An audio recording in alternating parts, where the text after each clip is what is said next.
Halo, assalamualaikum teman-teman. Apa kabarnya? Semoga teman-teman dimanapun berada sekarang dalam keadaan sehat walafiat dan berbahagia. Jumpa lagi di channel Momski SF Channel. Kali ini saya ingin bercerita tentang kepergian bapak saya tercinta menghadap Sang Ilahi waktu itu.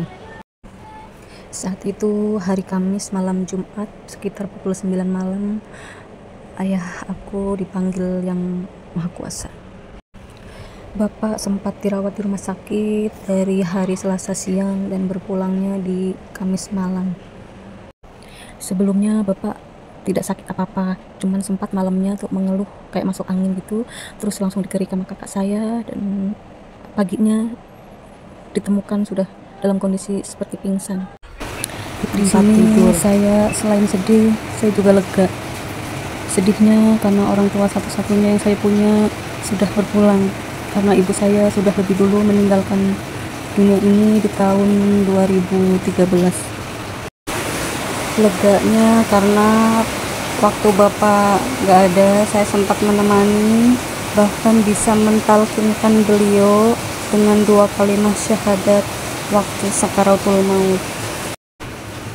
Justru saya malah iri kepada beliau, karena saat berpulang, yaitu pas sakaratul mautnya, dia begitu tenang, bahkan wajahnya bercahaya seperti tersenyum, seolah-olah para malaikat sudah menyambut dia di sana. Alhamdulillah yang takziah juga banyak. Saudara-saudara, tetangga, kerabat juga semuanya ikut membantu, jadi terasa lebih ringan.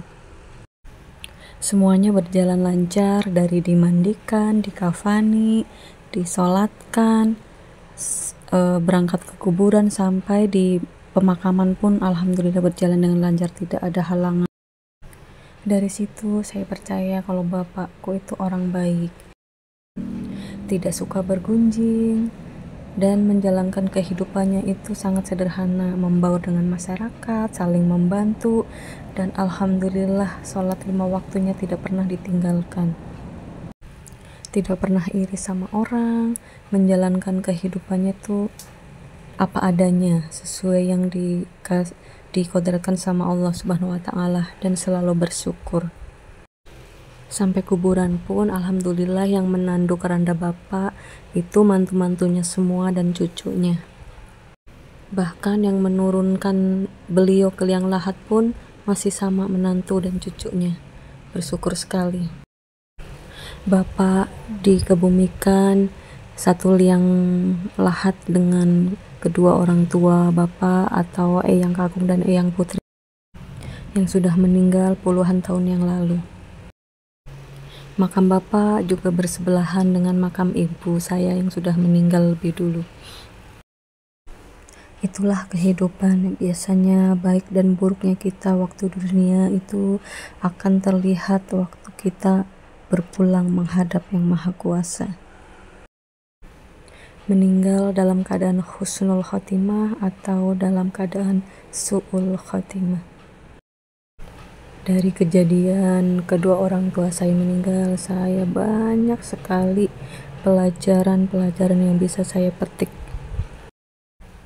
Pelajaran-pelajaran baik yang harus saya ambil, dan pelajaran-pelajaran yang buruk yang harus saya buang jauh-jauh. Tentang arti kehidupan, hidup dalam kesederhanaan, sikap welas asih terhadap sesama, hablum minallah dan hablum minnasnya juga harus dijaga.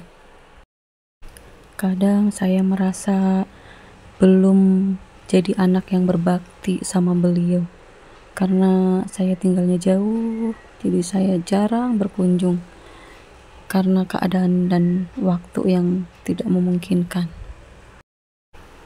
Tapi di setiap sujudku selalu ada untayan doa untuk kedua orang tuaku. Terima kasih Bapak Ibu sudah merawat kami anak-anakmu ini dari kecil hingga kami sekarang menjadi orang tua seperti kalian. Hanya doa dari anak-anak yang soleh yang mampu menolong kedua orang tua kita di alam sana.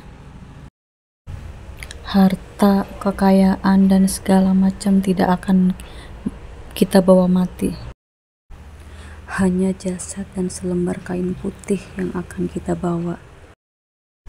Dan hanya sebidang tanah seperti ini nanti kita akan kembali. Kita ditinggalkan sendirian.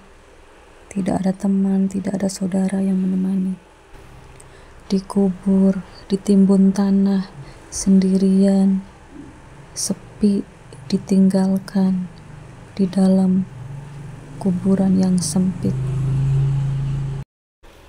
Ya Allah, saya hanya bisa berdoa, ya Allah, semoga kelak jika Engkau panggil hamba, ya Allah, akhirkanlah kehidupan hamba dalam keadaan husnul khatimah, ya Allah. Amin amin ya rabbal alamin. Bapak itu orangnya pekerja keras ya. Dia memelihara kambing, memelihara ikan, ayam, bebek, entok, dan lain-lain. Juga mengurus petak sawah ya, walaupun nggak luas, tapi ya alhamdulillah bisa untuk makan sehari-hari.